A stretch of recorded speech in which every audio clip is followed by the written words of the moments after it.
कभी कभी हम जीवन में हाय हाय इसलिए करना शुरू कर देते हैं क्योंकि कुछ लोग हमारे आसपास हाय हाय कर रहे होते हैं, है ना। एक बोलता है, दूसरा बोलता है, और अब तो यहाँ तक पहुंचे कि एक दूसरे को ग्रीट करने का तरीका भी हाय हाय हो गया। कहाँ तो नमस्ते किया करते थे और अब मिलते हैं तो हाय करते हैं। तो इतनी बार हाय हाय बोलेंगे, शब्द चेंज करने की जरूरत है। लो एनर्जी के शब्द बार बार उच्चारण करेंगे तो वो एनर्जी हमारी वास्तविकता बन जाती है। अब अगर सिर्फ हाय हाय की बजाय सिर्फ वाह वाह रोज बोलना ही शुरू कर दो। सुबह उठकर सबसे पहले शब्द वाह वाह से शुरू हो, मतलब शुक्राना से शुरू हो, हर चीज का शुक्रिया। सबसे पहले वाह वाह किसकी करनी चाहिए? सबसे पहला संकल्प, क्योंकि जो सुबह का सबसे पहला थॉट होगा वो सारा दिन की एनर्जी पे चलेगा। सुबह सुबह सबसे पहले वाह वाह किसकी करें? कौन याद आए सबसे पहले?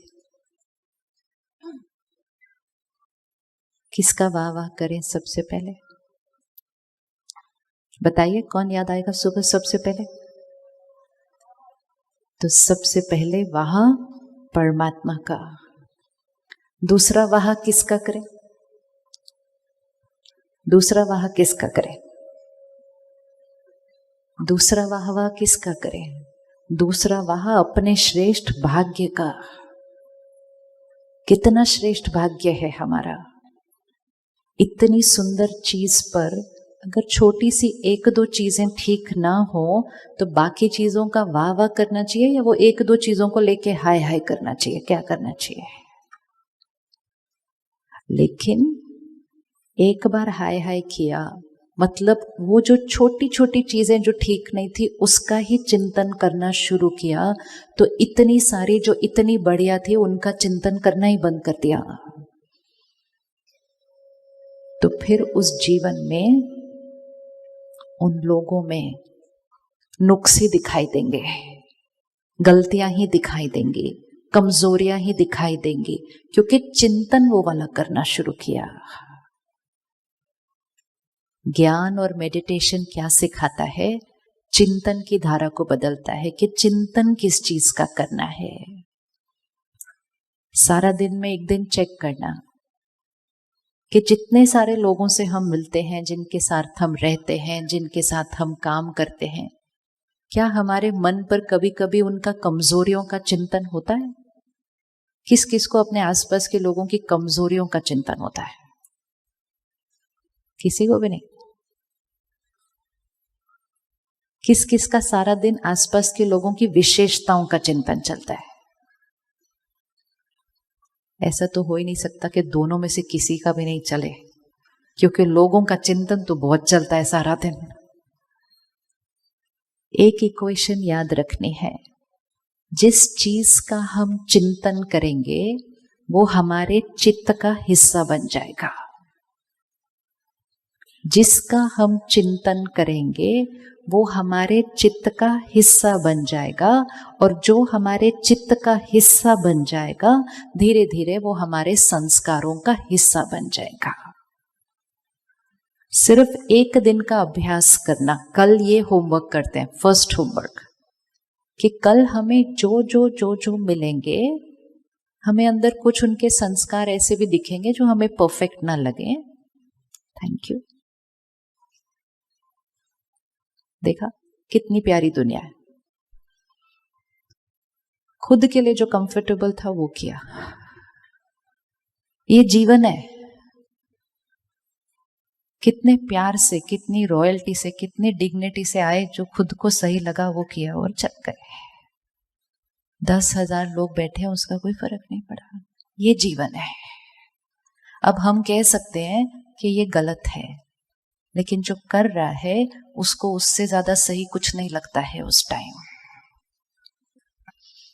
और वो हमारे लिए बदलने भी नहीं वाले हैं। लेकिन हम उनको गलत गलत गलत गलत बोल बोल के अपनी जीवन को हाय हाय बना लेते हैं, क्योंकि हमें सारा दिन में कोई ना कोई कुछ करता हुआ दिखाई दे देता है जो हमारी डेफिनेशन ऑफ राइट से मैच नहीं करता है। तो हम चाहते हैं कि वो बदल जाए। वो बदलने के लिए रेडी नहीं है। क्यों रेडी नहीं है? क्यों रेडी नहीं है बदलने के लिए? आपको किस किस को यह अनुभव है कि आपने किसी को राय दी लेकिन वो फिर भी नहीं बदले? शहर का नाम ही रायपुर है। शहर का नाम ही रायपुर है। किस किस को यह अनुभव है कि दूसरों को राय दी लेकिन वो फिर भी नहीं बदले? और दूसरे मतलब अपने अपने बच्चे, अपना परिवार, अपने आसपास। किस किस को यह अनुभव है दूसरे को राय दी लेकिन वो नहीं बदले हैं? उनको कितना कहा तुम्हारे अच्छे के लिए बोल रहा हूं, तुम्हारे अच्छे के लिए बोल रहा हूं, लेकिन उनको उनका अच्छा समझ नहीं आता। और क्योंकि उनको उनका अच्छा समझ नहीं आता, हम परेशान होते हैं, चिंता में होते हैं, नाराज होते हैं, उदास होते हैं। वो मौज में फोटो खिंचवा के चले जाते हैं, हम हाय हाय करते जा जाते हैं। वो कितने प्यार से भाई आके फोटो खिंचवा के चला गया, इतनी अच्छी स्माइल की, पता ही नहीं चला मुझे कर क्या रहे। ये जीवन है, हर एक अपने अनुसार चलेगा। अपने संस्कार, अपनी पर्सनालिटी, अपने कर्म, हमारे ऊपर चॉइस है कि हम औरों को उनके अनुसार चलते हुए देखकर हमारी सोच कैसे चलने वाली है। अगर हम कहें मेरे घर में फलां भी ऐसा है, ये भी ऐसा है, ये भी ऐसा है, मेरी जीवन वाह वाह नहीं हो सकती है, क्योंकि मुझे कैसे कैसे लोगों के साथ रहना भी पड़ रहा है और कैसे कैसे लोगों के साथ काम भी करना पड़ रहा है। अगर अपनी सोच नहीं बदली तो दुनिया के परफेक्ट लोगों के साथ रहकर भी हाय हाय करेंगे। और अगर अपनी सोच बदली तो कोई के साथ रहेंगे जिसके अंदर 99 कमजोरियां हैं, सिर्फ एक विशेषता है, लेकिन तो भी खुद की जीवन वाह वाह हो जाएगी, क्योंकि उसकी विशेषता देखने की आदत पड़ जाएगी। It does not depend on them, सामने वाले पे डिपेंड नहीं करता। सारा परिवर्तन का खेल, जो मैजिक है, वो यहां है। जिन लोगों को हम राय देते हैं वो राय क्यों नहीं मानते? वैसे हमारी कभी हमने सोचा क्यों नहीं राय मानते? और हम उनको बोल बोल के थक जाते हैं और परेशान हो जाते हैं और दुखी भी हो जाते हैं कि ये हमारी राय नहीं मानते। और स्पेशली जब वो परिवार हो, बच्चे हो, राय नहीं मानते। क्यों नहीं मानते वो राय? क्योंकि वो जो राय हम उनको देते हैं, हम अपने संस्कारों अनुसार देते हैं। सामने वाले ने, जिसने वो राय को धारण करना है, उसने अपने संस्कारों अनुसार करना है। सारा दिन में सिर्फ ये याद रहे कि आत्मा है, जर्नी पर है लंबे। हर जीवन में अनेक संस्कार बने। अभी अभी सुरेश भाई ने अनुभव में कहा, अनेक जन्मों के संस्कार लेकर आया हूं। हर जीवन में अलग अलग परिवार, अलग अलग परिस्थितियां, अलग अलग माहौल, कभी कभी तो अलग अलग देश, कितने अलग अलग अलग अलग संस्कार। अपने घर के लोगों को एक बार उस नजरिए से देखना कि ये मेरा पति, पत्नी, बच्चे नहीं, आत्मा है जो बहुत लंबी जर्नी पर आई है, अनेक संस्कार लेकर आई है। श्राद्ध के दिन चल रहे हैं। परिवार से जिन आत्माओं ने शरीर छोड़ा, उनको याद करने के दिन चल रहे हैं। क्या लगता है कहाँ है वो आजकल? वो कहाँ है आजकल जो शरीर छोड़कर गए? कहाँ है वो आजकल? स्टेज पर कोई आया? अच्छा, ज्ञान सुनने तो कबूतर भी आ सकता है, क्यों नहीं आ सकता? जो आत्माएं हमारे परिवार से शरीर छोड़कर गई, वो आज कहाँ पर हैं? हम उनको याद कर रहे हैं ना। वो कहाँ पर है आज? उन्होंने नया शरीर ले लिया। जो संस्कार वो लेकर गए थे, और इसीलिए सबसे इंपॉर्टेंट चीज है श्राद्ध के दिन, मतलब सिर्फ ये नहीं याद करना जो गए थे, ये भी याद रखना कि जिस दिन हम जाएंगे तो अपने साथ क्या क्या लेकर जाने वाले हैं।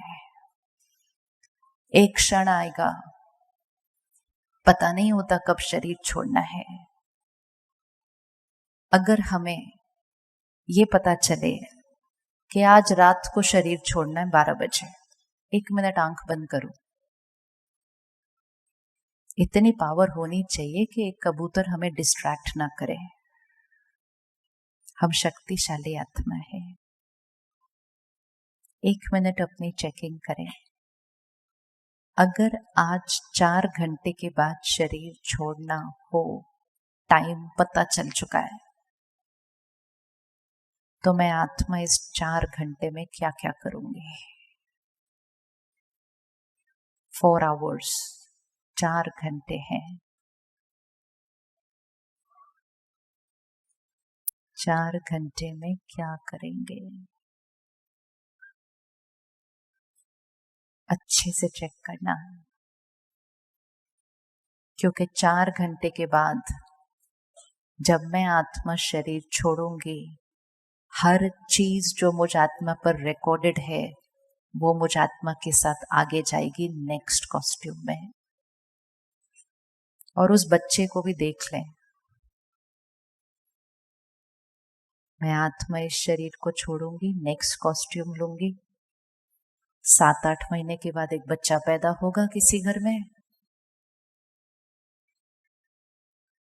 पैदा होते ही पंडित जी जन्म पत्री बनाएंगे। उस दिन उस भाग्य में क्या लिखा होगा,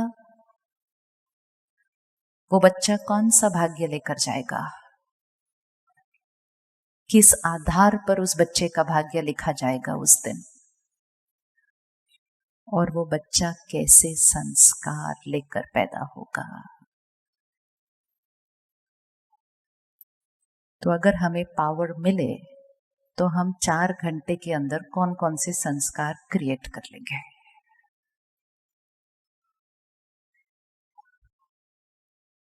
सबने चेकिंग की अपनी चेकिंग की।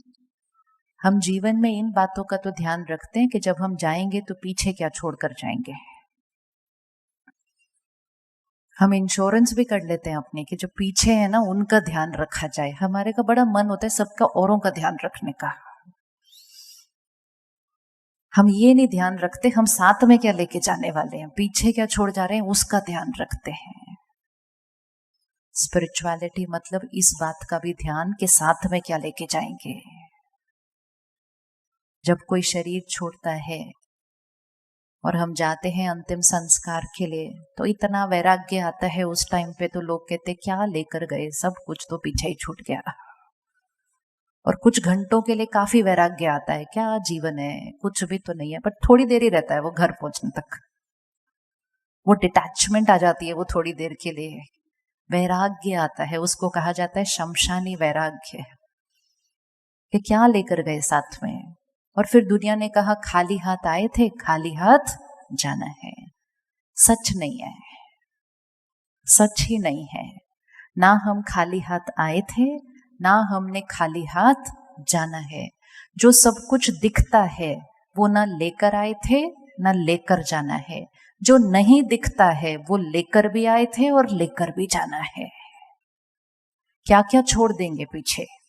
12 बजे जब शरीर छूटेगा क्या क्या छोड़ेंगे पीछे। फर्स्ट, सब कुछ जो कमाया वो छूटेगा, परिवार छूटेगा, शरीर भी छूटेगा। साथ क्या जाएगा, आत्मा जाएगी, तो आत्मा के साथ क्या जाएगा, संस्कार और सारे कर्म वो रिकॉर्ड होते हैं इस आत्मा पर और वो जाते हैं। और इसीलिए सेम क्षण,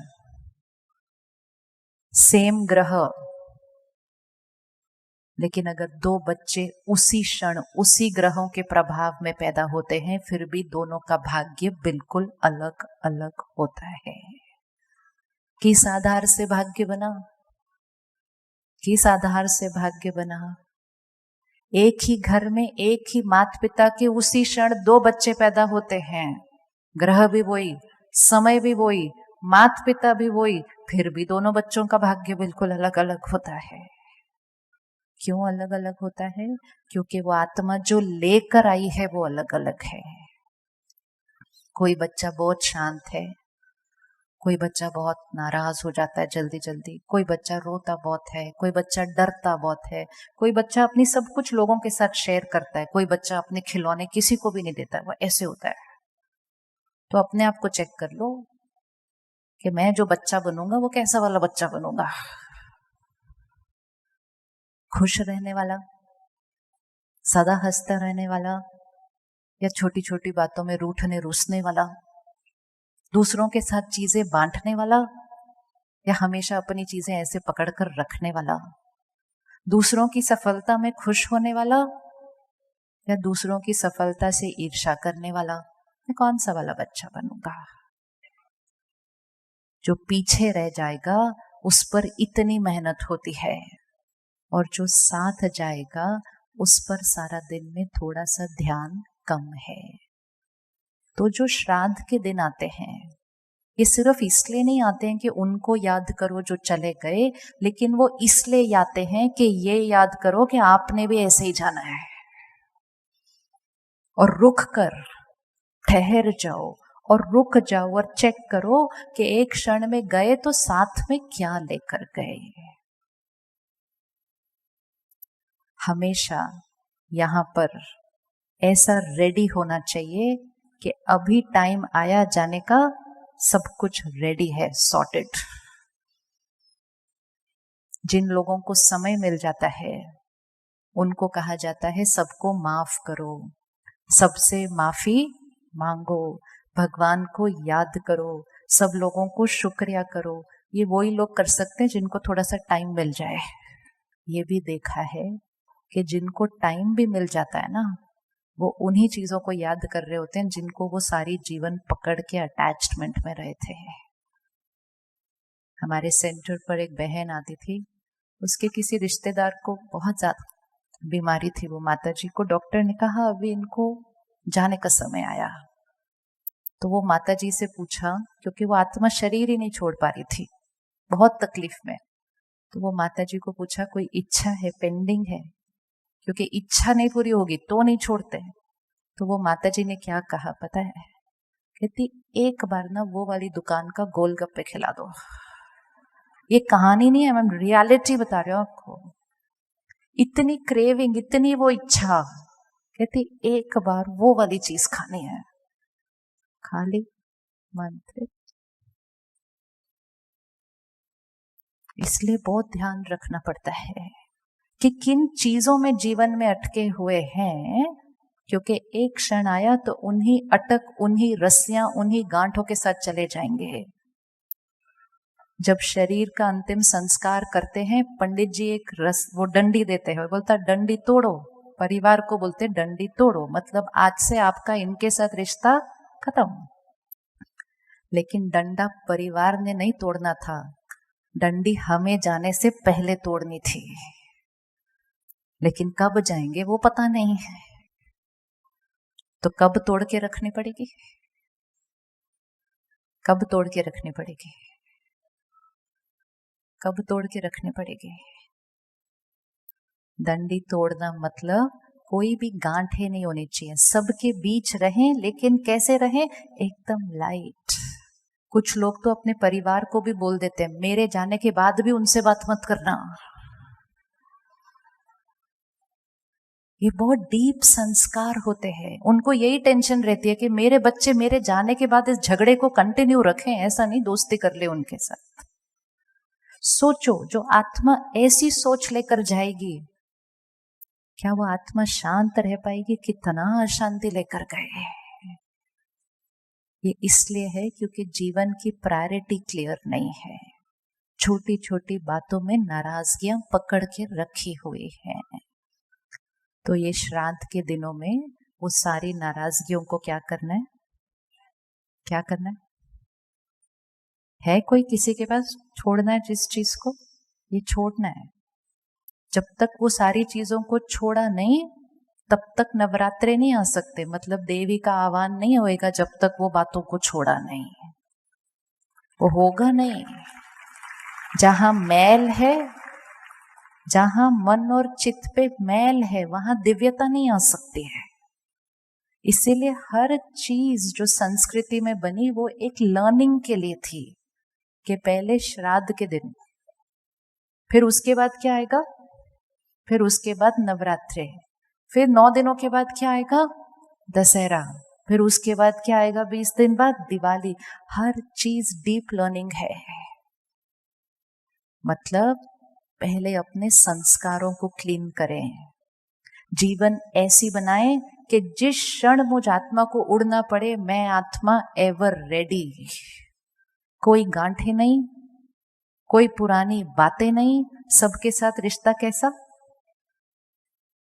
जैसे कहते हैं ना, कभी भी लेन देन पेंडिंग नहीं होना चाहिए। पेंडिंग रह गया तो कैरी फॉरवर्ड। तो लेन देन सिर्फ धन का नहीं, लेन देन यहां भी सब सेटल्ड होना चाहिए।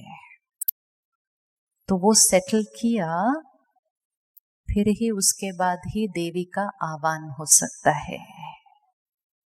तो आप रेडी नवरात्रे से पहले करना ना। अभी दिन है थोड़े हमारे पास, थोड़े दिन है हमारे पास, 12 दिन है अभी पूरे। यहां से साफ करने के लिए ना 12 दिन की जरूरत नहीं पड़ती है। कितना टाइम चाहिए यहां से डिलीट करने के लिए चीज को? पकड़ के रखना हो वो भी चॉइस है।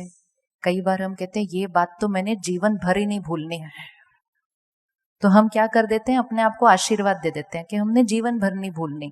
और ये पक्का है कि जो बात को जीवन भर नहीं भूला वो आत्मा के साथ आगे जाएगी। और अगर भूलनी है और छोड़नी है उस बात को, तो कितनी देर लगेगी, कितनी देर लगेगी? एक थॉट डिलीट, डिलीट, खत्म। इस चीज के लिए मेरे चित्त पर जगह नहीं है। मुझे आत्मा को कैसा रहना है? Light, flying angel, ready to live. 1 minute आंख बंद करें और अपने चित्त पर पड़ी हुई कोई बात को चेक करें। आजकल में हुई बात हो सकती है, या बहुत साल पुरानी कोई बात हो सकती है। सोचा था कि भूल नहीं पाएंगे, क्षमा करना तो बड़ा ही मुश्किल था, चोट ही बड़ी थी।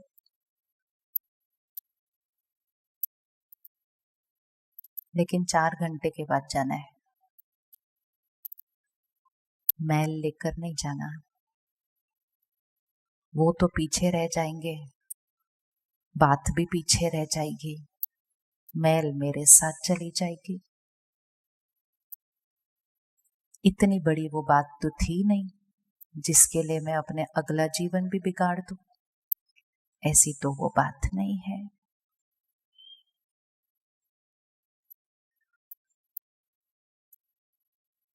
अपने आप से प्रतिज्ञा करते हुए कि आज मैं आत्मा अपने आप से प्रतिज्ञा करती हूं कि इस सिर्फ एक बात को सिलेक्ट करना, सिर्फ एक बात, कोई एक चोट,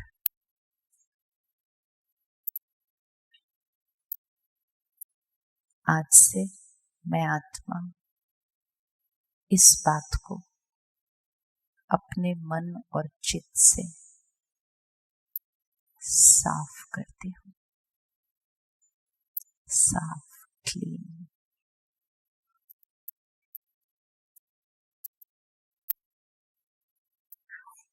मैंने ही पकड़ा हुआ था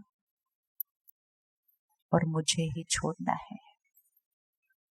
पकड़ना भी मेरा चॉइस था, छोड़ना भी मेरी चॉइस है।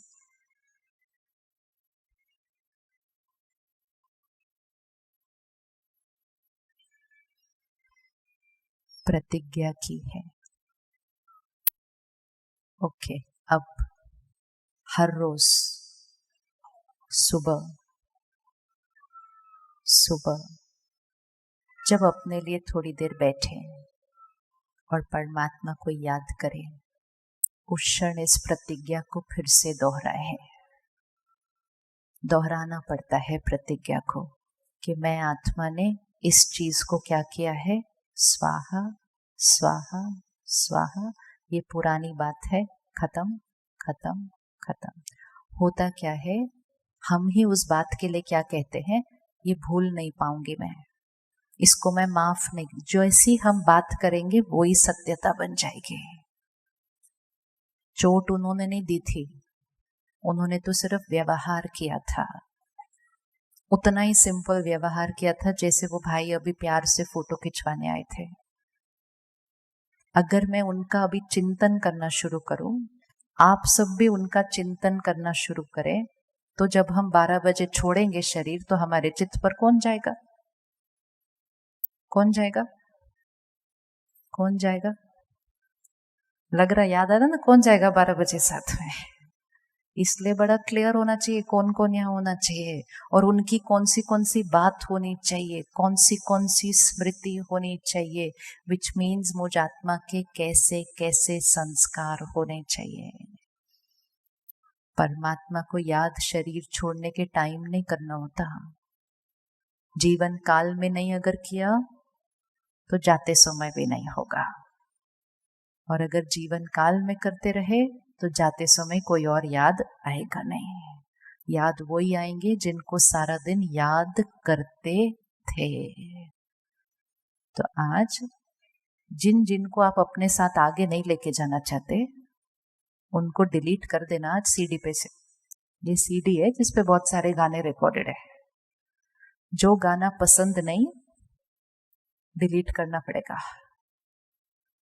जब आत्मा शरीर छोड़ेगी वो सीडी यहां से निकलेगी, दूसरे प्लेयर में जाएगी, वही के वही गाने बजेंगे जो साथ में लेके गए, वही के वही गाने बजेंगे।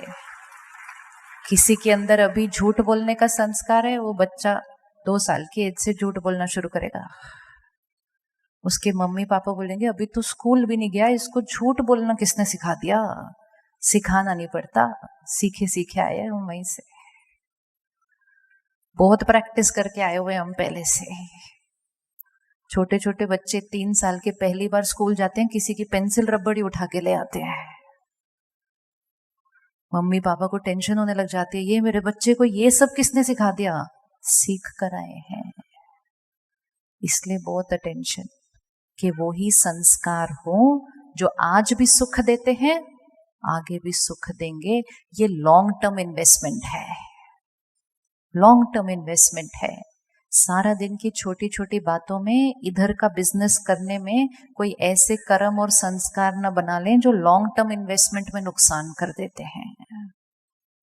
धन कमाएं, बहुत कमाएं, लेकिन याद रखें वो धन परिवार एंजॉय करेगा, संस्कार हमें एंजॉय करने पड़ेंगे आगे। तो गलत कर्म करके धन पीछे अगर उनके लिए छोड़ दिया, वो तो एंजॉय करेंगे, नुकसान हमारा होने वाला है आगे। तो बहुत बहुत बहुत अटेंशन से, वो जो आत्मा ने देकर क्या जाना है सबको, वो इम्पोर्टेंट नहीं है, ज्यादा इम्पोर्टेंट है मुझ आत्मा ने साथ लेकर क्या जाना है।